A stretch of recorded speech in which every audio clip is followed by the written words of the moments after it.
It's pitch black, and someone is feverishly digging an unmarked grave in the woods before the sun comes up. Immediately, you know this thriller is serious business. Who's getting buried alive and why? That ominous prologue throws you straight into dread, and trust me, the teacher only gets crazier from here. 3 months earlier, meet Adeline Addie Severson. She's a junior at Caseham High and basically the school's outcast. Rumor has it she got Arthur Art Tuttle, the beloved math teacher, fired in a sordid affair, a lie Addie keeps denying. Imagine everyone glancing your way with suspicion or disgust all day. To add to her guilt trips, Addie and her old friend Hudson Jankowski were involved in a tragic accident a year ago that killed her abusive, alcoholic father. He fell down the stairs during a fight. Hudson won't even look at her anymore, feeling guilty and awkward. Life has not been kind to Addie. Every hallway is a minefield for her. The popular girl Kenzie Montgomery and her clique make Addie's life miserable, pushing her around at lunch and whispering when her back is turned. Still, Addie clings to one shred of hope. She loves poetry. In English class with Mr. Bennett, yep, Nate, the hot new English teacher, she finally finds something to love. When he asks the class for their favorite poem, Addie blurts out Edgar Allan Poe's Annabel Lee, and Mr. Bennett actually smiles. It's just one moment, but to Addie it feels like a lifeline of validation in her dark world. Across campus, Nate's wife, Eve Bennett, is living a parallel nightmare. On paper, they're a perfect teacher power couple, both beautiful young teachers at the start of a new school year. But behind closed doors, Eve is lonely and resentful. Nate, ever the handsome English teacher, barely hugs her or sleeps next to her, claiming he's working late. Fed up and jealous of all the teenage girls giggling at her husband, Eve has gone wild with insecurity. She's actually been sneaking off with Jay, a charming shoe salesman, all summer. 4 months of secret late-night hookups and expensive shoes on her porch are all she has to break the boredom. That very first day, Eve sees Addie in her trig class and her blood starts to boil. She blames Addie for the entire Mr. Tuttle fiasco, convinced the kid is trouble. Meanwhile, Addie dodges Kenzie's sneers at the lockers and pretends not to notice Hudson laughing it up on the football team. In the teacher's lounge, Eve gushes to her best friend, "Your husband's so cute, isn't he?" When the topic turns to Nate, a dig at her own frustrated situation. By afternoon, Nate's off supervising the school newspaper meeting and comes home hungry. Eve, decked out in a sparkly new birthday outfit, it is her birthday, corners him in the kitchen. She slides her hand down his back for a quickie, but he just pats it away, murmuring about dinner and work on the stove. Ouch. Meanwhile, Addie bikes home to her mom, getting grilled herself. Why isn't Hudson helping you with math? And what's this rumor about Mr. Tuttle? Addie sticks to her story that nothing happened, but you can see her own mom giving her that raised eyebrow look she absolutely hates. That evening at the grocery store, Eve actually bumps into Art Tuttle himself. He grudgingly compliments Eve on her poise, then pulls her aside and whisper cautions her about Addie. Be careful with that girl, she's troubled. Eve forces a smile, shrugs it off, but it sets her on edge. Later that night, Eve sneaks off to the shoe store, Simon's Shoes, as a surprise to herself on her birthday. It's just before closing and Jay, the salesman, corners her playfully in the back. One thing leads to another. Eve's clearly starved for affection, and before she knows it, they're making out and then making love in the empty store. Yes, she gets home super late with a huge guilty grin and a pair of heels on her doorstep as a birthday gift left there by Jay.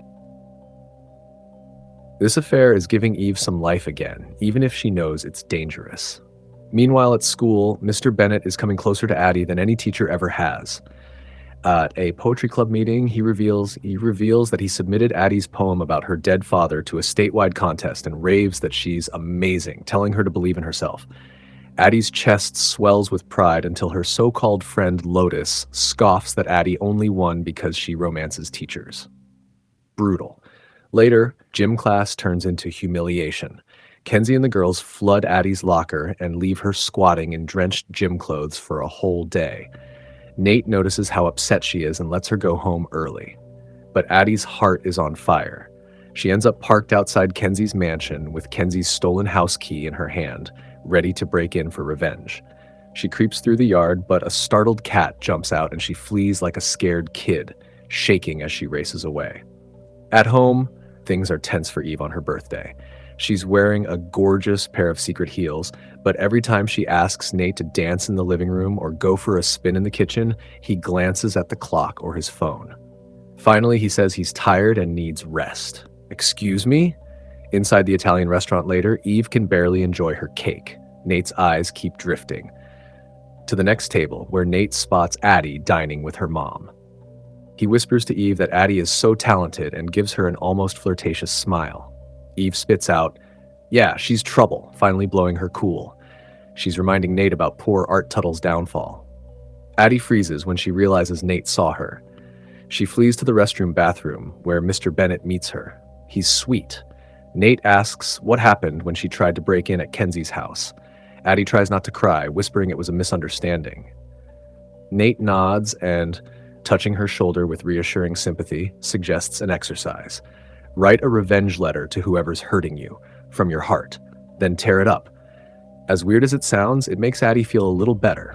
He's the first adult to treat her kindness with quiet understanding.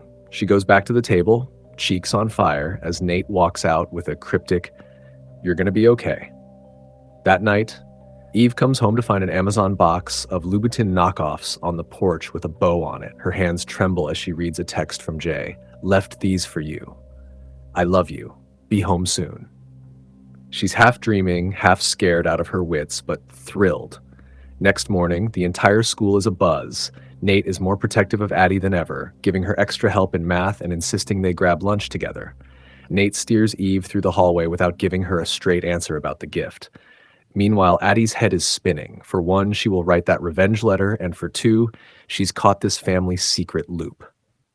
When she gets called back to class, a gross surprise waits. Lunch lady Kenzie literally pours a tray of soup onto Addie's shoes, laughing.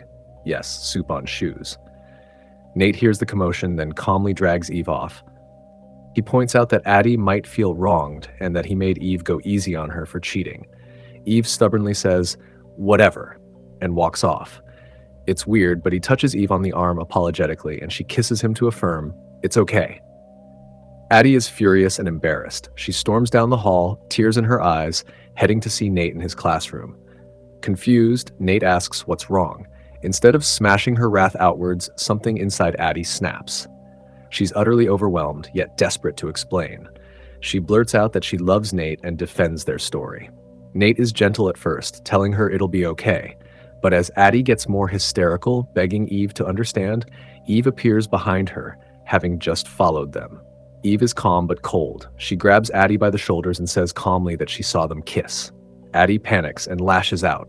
In one wild motion, she grabs a frying pan from Eve's kitchen and swings. It crack-whacks down on Eve's head. For a split second, the world stops. Eve slumps to the floor with a thud.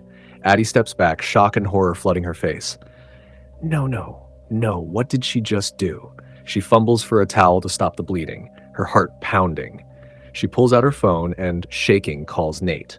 Nate shows up a few minutes later, calm but pale. He looks from Eve's unconscious body to Addie standing frozen in the kitchen. In a whisper, Addie says, "I didn't mean to." She just wouldn't listen. Nate motions for silence and moves swiftly. He grabs Eve's phone and deletes the incriminating kiss photo she took. "We have a problem," he hisses. "But don't freak out." He waves at Eve, groaning and waking up. Eve groans and tries to sit up, clutching her head. "Call 911, she begs faintly. Nate's eyes narrow. His voice is smooth as velvet when he says, "No." He's suddenly terrified Eve will spill everything. In one fluid motion, he wraps his hands around her neck. Addie gasps as Eve's pleading stops. Addie is horrified, but before she can cry out, Nate is done. Eve lies perfectly still. It's all going dark, and Nate finally nods to Addie. She's gone. Nate scrubs at the red bruises already blooming on Eve's neck and orders Addie to help him cover Eve's body. "We need to bury her," he says. In the gray pre-dawn, they drive Eve's SUV to a secluded pumpkin patch on the edge of town. Addie's mouth is dry as they dig. Nate's voice is strangely calm as he instructs. "Dig a hole here, drag her body in, cover her up." Addie can't breathe. As they fill the hole with dirt, Addie finally blurts out, "Those marks on her neck." Nate shoots a quick glance, then lies, saying, "It must have been a struggle." "Stop! We have to finish," he snarls, shoveling dirt on Eve. Suddenly, Nate says he needs the shovel head to break rocks and drives off without warning.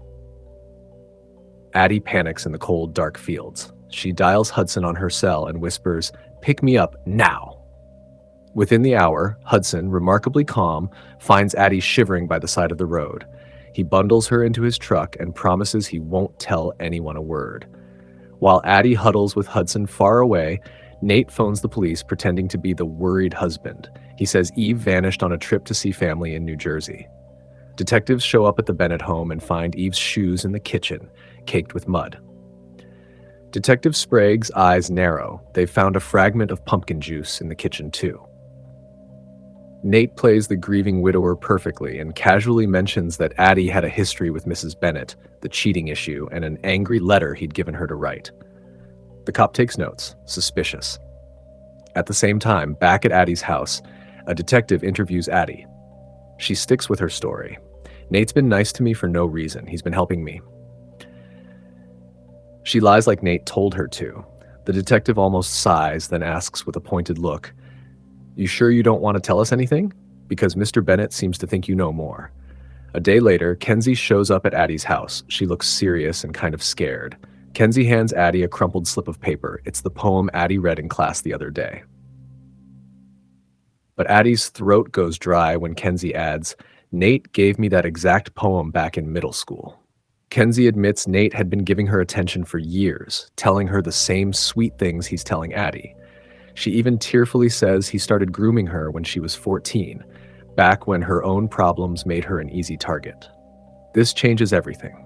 Both girls realize Nate has been playing them like puppets.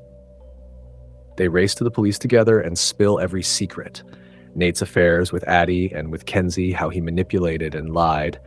Addie also confesses what happened to Mrs. Bennett, murder by Nate. As soon as Nate gets home, his phone buzzes. A battered, decaying pumpkin sits on his kitchen floor. He snarls and grabs a flashlight to run outside.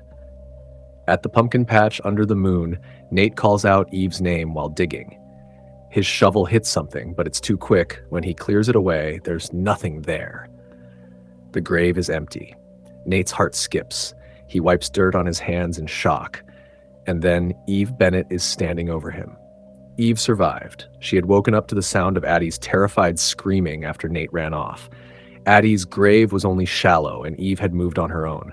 She scooped herself out, digging up through the dirt. Heartbroken but furious, Eve hauled herself up to safety and called Jay to pick her up.